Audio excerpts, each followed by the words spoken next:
Vous écoutez Europe 1, il est 8h17. L'interview politique d'Europe 1, Fabien Amias, vous recevez ce matin le président du MEDEF, Pierre Gattaz. Bonjour Pierre Gattaz. Bonjour. Avant d'entrer dans le vif des sujets et des projets, d'abord levons quelques préalables. Le MEDEF que vous dirigez fait-il campagne pour un candidat, oui ou non ? Non. Nous ne faisons pas campagne, nous essayons de juger, d'analyser les programmes économiques. Et à ce titre, nous donnons en effet des avis sur les programmes économiques. Nous en voyons 2 qui vont dans le bon sens, celui de Fillon et celui de Macron. Et nous en voyons 3 qui vont vers la catastrophe absolue économique, les programmes économiques de Mme Le Pen, de M. Mélenchon, de M. Hamon. Donc il y a les candidats auxquels vous vous opposez clairement, mais il n'y aura pas de soutien et d'appel à voter clairement pour un candidat, sauf le cas échéant dans un second tour face à Marine Le Pen ou...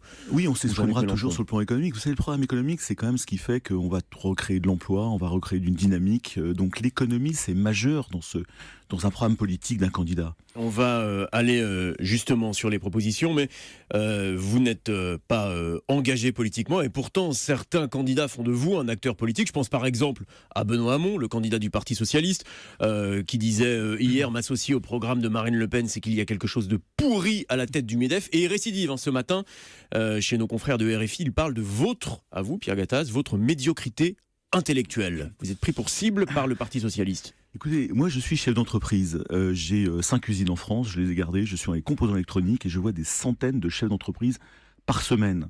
Qu'est-ce qu'ils me disent ces chefs d'entreprise ? C'est qu'ils aimeraient embaucher, ils aimeraient investir, ils aimeraient exporter. Et je m'aperçois que Benoît Hamon ne comprend pas, ne connaît pas, n'a jamais vu une entreprise de près, ne sait pas gérer une entreprise, n'a jamais embauché. Et il est totalement, je dirais, à l'ouest ou à l'est. Et pourquoi il s'en prend à vous comme ça, selon vous ? Mais parce que, je ne sais pas pourquoi il s'en prend à moi. J'ai juste dit en effet que son programme économique est totalement inapplicable et serait aussi, je dirais, catastrophique pour l'économie française. Pourquoi ? Parce qu'il veut, vous savez bien, il veut taxer les robots, il considère que le travail c'est la souffrance. Visiblement, il ne connaît pas l'entreprise et il ne l'aime pas. Donc comment voulez-vous qu'un chef d'État, si jamais M. Hamon devient chef d'État, puisse gérer la France, retrouver de la croissance, retrouver de l'emploi, en ne connaissant pas l'économie, en n'aimant pas l'entreprise. C'est très compliqué quand même. Mais je vous cite d'ailleurs, vous avez dit il y a quelques jours, Hamon, Mélenchon, Le Pen, c'est ruine, désespoir et désolation. Alors, il y a quelques années, il y avait un présentateur célèbre, Roger Giquel, qui disait « La France a peur ». Est-ce qu'aujourd'hui, Pierre Gattaz, vous nous dites ce sont les marchés qui ont peur ? Mais je dis, si vous voulez, qu'il faut savoir ce qu'on veut. Est-ce que nous voulons retrouver les chemins de la croissance, de l'investissement, de l'exportation ? Moi, je vois des chefs d'entreprise qui, toutes les semaines, me disent « Mais il faudrait, j'aimerais investir, je ne peux pas, je voudrais embaucher, j'ai peur d'embaucher, je n'ai pas la rentabilité suffisante pour innover, pour exporter. » C'est ça les problèmes des chefs d'entreprise de la France aujourd'hui.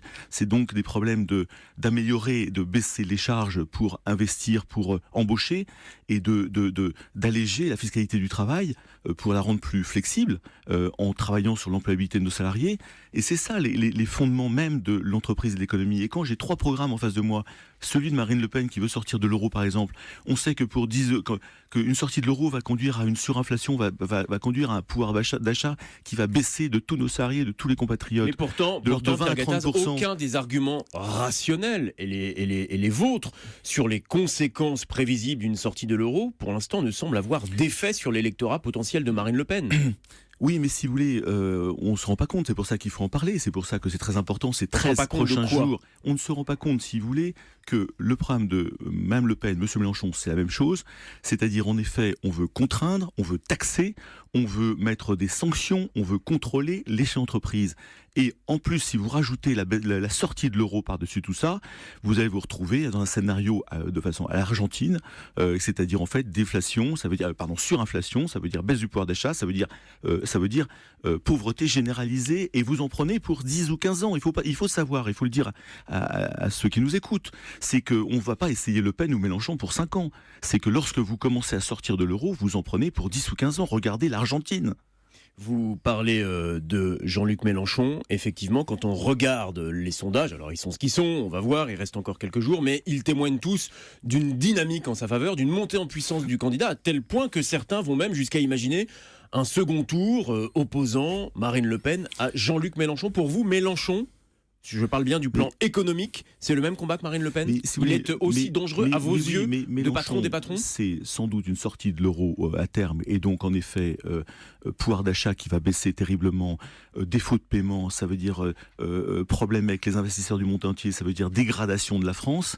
Ça c'est le premier point. Et deuxièmement, c'est quand même Le Pen, c'est entre 100 milliards et 120 milliards de dépenses publiques en plus, et Monsieur Mélenchon c'est 200 milliards. Comment voulez-vous, alors qu'il faut baisser les taxes, les impôts sur les ménages et surtout sur les entreprises, lorsque vous avez un programme qui ne prend pas en compte la compétitivité des entreprises françaises, alors que nous avons des opportunités extraordinaires sous la main.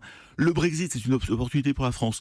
L'Afrique à équiper pour les 30 prochaines années, c'est une opportunité extraordinaire pour la France. Le numérique, c'est une opportunité extraordinaire pour la France. Donc ce que je vois, moi, c'est que si on écoute juste les chefs d'entreprise qui ont besoin de compétitivité et de flexi-sécurité, voilà les deux problèmes, et de simplification bureaucratique, vous pouvez avoir une France qui peut retrouver le plein emploi très vite. Or, ces deux programmes, Le Pen, Mélenchon, et je dirais Hamon, parce que sur le programme économique, c'est la même chose, c'est que vous continuez d'augmenter les taxes, les charges, les contraintes, les sanctions, et vous avez vous aurez un chômage qui va grimper sans doute entre 12 et 15%, avec un taux de croissance qui va être à 0, et je dirais, voilà ce qui va se passer, si vous voulez. À ce tableau noir et effrayant de l'économie que vous nous décrivez en cas d'une victoire de l'un ou l'autre de ces candidats, ça veut dire que si un second tour existait entre Marine Le Pen et Jean-Luc Mélenchon, là vous nous diriez, comme on l'entendait tout à l'heure, je prends l'avion, je quitte la France, c'est fini. Mais non, parce que non, on rentrera en résistance totale. Mais si vous voulez, il ne faut pas que ce deuxième tour, Mélenchon-Le Pen arrive. C'est pour ça que je dirais que moi je pense qu'il faut faire un appel à la raison. Je comprends la colère de certains de nos compatriotes, je comprends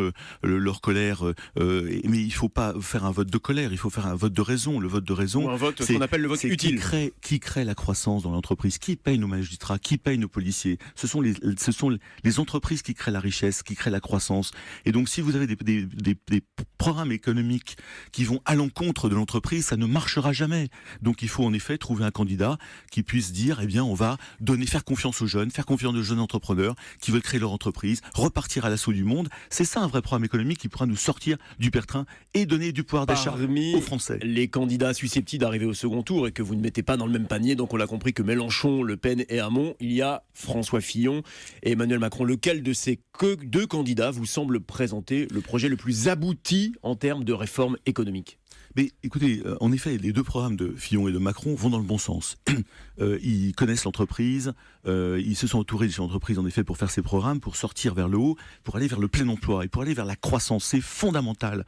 Et pour assurer le monde entier, les investisseurs du monde entier. Vous savez, et je pense qu'en effet, celui de Fillon va un peu plus loin, il est un peu plus pragmatique, il veut baisser un peu plus les dépenses publiques de 100 milliards, ce qui permettra d'avoir une fiscalité plus allégée sur les ménages et sur les entreprises. De manière réaliste, il y a une mesure phare de son projet à François Fillon qui concerne la dépense publique, c'est la réduction du nombre d'emplois publics. 500 000, on connaît sa mesure. Ça vous paraît réaliste aujourd'hui? Même au sein de son propre camp, il y a des gens qui doutent de la faisabilité d'une telle mesure. Vous savez, je crois qu'il faut avoir moins de fonctionnaires, mais mieux payés, fondamentalement. Plus motivés, mieux. C'est un problème de motivation, c'est un problème de management. Mieux payés, ça veut dire que s'ils travaillent 39 heures au lieu de 35, me dit François Fillon, il faut les payer 39 parce qu'il n'a pas tranché, François Fillon. Il faut faire comme dans nos entreprises, nous donnons des bonus, nous donnons de l'intéressement, nous donnons de la participation.